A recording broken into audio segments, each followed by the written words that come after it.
Hello student, তোমরা যারা ক্যালকাটা ইউনিভার্সিটির আন্ডারে সেকেন্ড সেমিস্টারের ছাত্রছাত্রী আছো এবং তোমাদের ইতিহাস সাবজেক্টটা পাস কোর্সে আছে, তোমাদের জন্য আজকের ক্লাসটা খুবই গুরুত্বপূর্ণ। আজকের ক্লাসে তোমাদের 20 নম্বরের একটি গুরুত্বপূর্ণ বড় প্রশ্নের উত্তর নিয়ে আলোচনা করব। প্রশ্নটা কি আছে দেখো, প্রশ্নটা আছে প্রাচীন গ্রিসে ট্র্যাজিক নাটকের বিকাশের ধারাগুলি আলোচনা করো। প্রশ্নটা কি আছে, প্রাচীন গ্রিসে ট্র্যাজিক নাটকের বিকাশের ধারাগুলি আলোচনা করো। অ্যান্সারটা তাহলে তোমরা দেখে নাও। কি বলা হচ্ছে দেখো, নাটকের অন্যতম রসভিত্তিক বিভাগ হলো ট্র্যাজেডি, যার বাংলা পরিভাষা বিয়োগান্ত বা বিষাদান্ত নাটক। গ্রিক দার্শনিক অ্যারিস্টটলের পলিটিক্স গ্রন্থে ট্র্যাজেডির বিশেষ আলোচনা পাওয়া যায়। তার আলোচনা আজও নাট্যশিল্পে বহুমূল্য বিষয়। ট্র্যাজেডি বলতে তার ধারণায় ছিল অপ্রাপণীয় ভাগ্য বিপর্যয়। কি অপ্রাপণীয় ভাগ্য বিপর্যয়? অ্যারিস্টটলের আলোচনায় ট্র্যাজেডির যে লক্ষণ পাওয়া যায় তা হলো, এক দেখো, ট্র্যাজেডি গুরুগম্ভীর ঘটনার অনুকরণ। দুই হচ্ছে দেখো কি খ, তা স্বয়ংসম্পূর্ণ, অর্থাৎ তার বৈশিষ্ট্য হিসাবে আদি মধ্য অন্ত থাকে। তারপরে তিন হচ্ছে সঠিক ছন্দ এবং প্রয়োজনীয় অলংকারিক ভাষা ব্যবহৃত হয় সংলাপে। চার হচ্ছে উপস্থাপন হয় নাটকীয় রীতিতে, বর্ণনামূলক ভঙ্গিতে নয়। তারপরে উঙা বলা হচ্ছে দেখো, বিষয় উপস্থাপন এমন হয় যেখানে দর্শক মনে ভীতি থাকে, আতঙ্ক নয়। তারপরে কি বলা হচ্ছে দেখো, অ্যারিস্টটল ট্র্যাজেডির উপাদান হিসাবে 6টি বিষয়কে চিহ্নিত করেছেন। কি কি দেখো, প্লট মানে হচ্ছে কাহিনী, চরিত্র মানে ক্যারেক্টার, তারপরে হচ্ছে দেখো বাচন, তারপরে মনন, সৃজনশীলতা, গীতিময়তা। এগুলির মধ্যে কাহিনীকে প্রথম এবং চরিত্র সৃষ্টিকে তিনি দ্বিতীয় স্থান দিয়েছেন। অ্যারিস্টটল আরও বলেছেন, ট্র্যাজিক নায়কের পতনের জন্য বাহ্যিক কারণ বা উপলক্ষ নিশ্চয়ই থাকবে, কিন্তু প্রধান কারণ হবে বুদ্ধিভ্রম।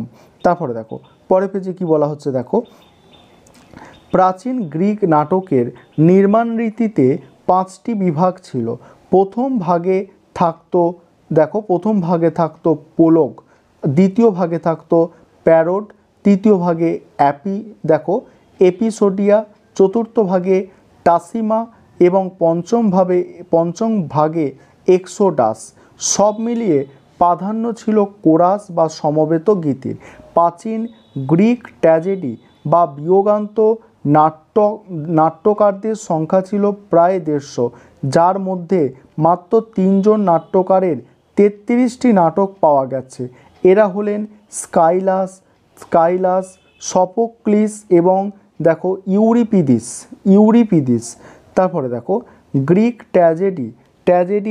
ট্র্যাজেডি রাজনীতিকেও তার রঙ্গমঞ্চে টেনে এনেছিল। সমাজ ও রাজনীতির প্রতি নাট্যকারদের দৃষ্টিভঙ্গি থেকে তা স্পষ্ট হয়। যেমন এথেন্সের সম্পত্তি সংক্রান্ত আইনের বিষয় স্কাইলাস একজনের নাম, ঠিক আছে, এখানে একজন নাট্যকারের নাম হচ্ছে স্কাইলাসের দ্য সাপ্লায়ান্ট নাটকে প্রতিফলিত। বিধবারা তাদের মৃত স্বামীর ভাইকে অথবা অন্য কোনো জ্ঞাতি ভাইকে বিবাহ করবে, সম্পত্তি যাতে পরিবারের অন্যত্র না চলে যায় এই কারণে। সাপ্লায়ান্ট নাটকের এই সংলাপ নিঃসন্দেহে এথেনীয় আইনের এক বিশেষ দিককে স্মরণ করায়। তারপর দেখো ট্র্যাজেডির তিনটি অংশ দেখো, মুখোশ পরা অভিনেতা, কোরাস এবং দর্শক। নাটকের প্লেট বা ঘটনা পরম্পরাকে গ্রিক ভাষায় বলা হতো মাউথস, যার অন্য অর্থ হলো পুরা কাহিনী। গ্রিক রঙ্গমঞ্চ একটু উঁচু হতো, অর্থাৎ ভূতল থেকে সামান্য উঁচু হতো। এর দুদিকে থাকতো 2টি বারান্দা, মূলত দর্শকদের দিকে, যাকে প্যারাস্কেইনিয়া বলা হতো। তারপরে বলা হচ্ছে দেখো, গ্রিক নাট্যশিল্পে আমরা আরও কিছু শব্দের সঙ্গে পরিচিত হই, যেমন স্যাটায়ার নাটক, তারপরে দেখো টেটালজি, টিলজি, প্লেট ইত্যাদি। কাঠামোগত দিক দিয়ে স্যাটায়ার নাটক ও ট্র্যাজেডির মধ্যে কিছুটা সাদৃশ্য ছিল। তবে স্যাটায়ার নাটকের মূল লক্ষ্য ছিল দর্শক মনে অশ্লীল ও বীভৎস রস সৃষ্টির প্রচেষ্টা। তাই স্যাটায়ারের পরিণত রূপ হচ্ছে ট্র্যাজেডি, একথা বলা যাবে না। তারপরের বেলা আলোচনা করব। তার আগে যে বিষয়টা তোমাদের বলার আছে, তোমাদের জন্য অনলাইন কোচিং ক্লাস চলছে। আমাদের সপ্তাহে 2 দিন করে রেকর্ডেড ক্লাস দেওয়া হয় এবং তার সঙ্গে নোটস দেওয়া হয়। তোমরা যারা অ্যাডমিশন নিতে চাইছো এই নম্বরে যোগাযোগ করতে পারো 9123005218। এই নম্বরে তোমরা যোগাযোগ করে অ্যাডমিশন নিতে পারো। আমাদের সপ্তাহে 2 দিন ক্লাস এবং পার মান্থ 200 টাকা করে ফিস নেওয়া হয়।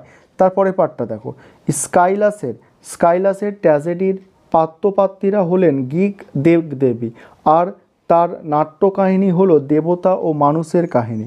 এছাড়া তার নাটকে যুদ্ধের বর্বরতা ও নৃশংসতাকেও তুলে ধরার চেষ্টা দেখা যায়। তারপর দেখো, বলা যেতে পারে স্কাইলাস ছিলেন গণতন্ত্র প্রতিষ্ঠার সংগ্রামের যুগের নাট্যকার। তার জীবনকালে সমাজে প্রধান দ্বন্দ্বের সমাধান হয়েছিল, যে কারণে তা নাটকের ইতিবাচক সমাধানের প্লেটে পাওয়া যায়, যা তার উত্তরকালে নাট্যকারদের মধ্যে দেখা যায় না। তারপর দেখো, পেরিক্লীয় যুগের শ্রেষ্ঠ বিয়োগান্ত নাট্যকার ছিলেন সফোক্লিস। তিনি প্রায় 113টি নাটক লিখেছিলেন, যার মধ্যে 7টি পাওয়া গেছে। সেগুলি হচ্ছে অ্যান্টিগোনে, আয়োদিপাস কলোনিয়াস, ইলেক্টা প্রভৃতি। তারপরে কি বলা হচ্ছে দেখো, সফোক্লিসের নাটকগুলির মধ্যে সর্বশ্রেষ্ঠ ছিল অ্যাস্টিগোনে, ঠিক আছে, এটি 442 খ্রিস্টপূর্বাব্দে প্রথম অভিনয় হয় এবং এথেনীয় রঙ্গমঞ্চে বহুবার সাফল্যের সঙ্গে অভিনীত হয়। এখানে রাজার স্বেচ্ছাচারিতার সঙ্গে অ্যান্টিগোনের আত্মত্যাগের বিপরীত চিত্র সুন্দরভাবে চিত্রিত হয়েছে। অবশেষে পুত্রের মৃত্যুর মাধ্যমে দেখো কিয়নের শাস্তিবরণে নাটকের সমাপ্তি। অন্যদিকে ইলেক্টা নাটকে মায়ের প্রতি কন্যার অপরিসীম ঘৃণা ব্যক্ত হয়েছে। তারপরে বলা হচ্ছে দেখো, সফোক্লিসের নাটকগুলি কাঠামো ছিল অনাড়ম্বর এবং সংলাপ ও বিষয় স্পষ্টতা ছিল। তারপর দেখো, তাছাড়া তার নাটকে কোরাসের ভূমিকা ছিল সীমিত। তারপরে সফোক্লিসের প্রতিটি নাটকে ঘটনায় দেখো মরমিয়া উপস্থাপনের এখানে বলছে সফোক্লিসের প্রতিটি নাটকের ঘটনার মরমিয়া উপস্থাপনের প্রাধান্য পেয়েছে অভিনেতারাই, ঠিক আছে, প্রাধান্য পেয়েছে। তিনি প্রথম স্কাইলাসে টিলজির ধারা থেকে বেরিয়ে পৃথকভাবে একটি নাটক তৈরির প্রয়াস নেন। তারপর দেখো, ইউরিপিডিস জীবনের ঘটনাবলীকে এবং কার্যকারণকে বেশি গুরুত্ব দিতেন, যার প্রতিফলন তার নাটকগুলিতে দেখা যায়। মেদেয়া নাটকে দেখা যায় জ্যাসন পরিবার নিজেদের প্রতিপত্তি, সম্পত্তি ইত্যাদি প্রতিষ্ঠা করতে তৎপর, আর মেয়েরা নিজেদের সমাজকে ছেড়ে জ্যাসনকে ভালোবেসে বিয়ে করে। কিন্তু যখন সে জানতে পারে জ্যাসন তাকে ত্যাগ করতে চলেছে, তখন সে জ্যাসনের নতুন স্ত্রীকে হত্যা করার সঙ্গে সঙ্গে জ্যাসনের ঔরসে নিজের গর্ভজাত সন্তানদেরও হত্যা করে। জ্যাসনের প্রচেষ্টা ব্যর্থ হয়। মেদেয়াকেও নিজের কৃতকর্মের শাস্তি এড়াতে রাজার সন্তান ধারণের প্রতিশ্রুতি দিয়ে রাজার আশ্রয়ে থাকতে হয়। এহেন গোটা ঘটনার কোথাও ভাগ্যের নিদর্শন বা দেবদেবীর হস্তক্ষেপের বিষয় নেই। তারপরে বলা হচ্ছে, তবে সমসাময়িক সমাজে রক্ষণশীলতা ইউরোপবাসীকে সক্রেটিসের মতো বিপজ্জনক মনে করেছিল এবং খ্রিস্টপূর্ব 410 অব্দে তাকে অধার্মিকতার দায়ে অভিযুক্ত করা হয়। অন্তঃপরে পিদিসকে আগত্য এথেন্স ছাড়তে হয়। 408 খ্রিস্টপূর্বাব্দে 72 বছর বয়সে তিনি এথেন্স ছেড়ে পেলাতে আশ্রয় নেয় এবং সেখানেই বাকি জীবন অতিবাহিত করে। পেলা ছিল ম্যাসিডোনিয়ার গুরুত্বপূর্ণ শহর। এই ছিল তোমাদের আজকের ক্লাস।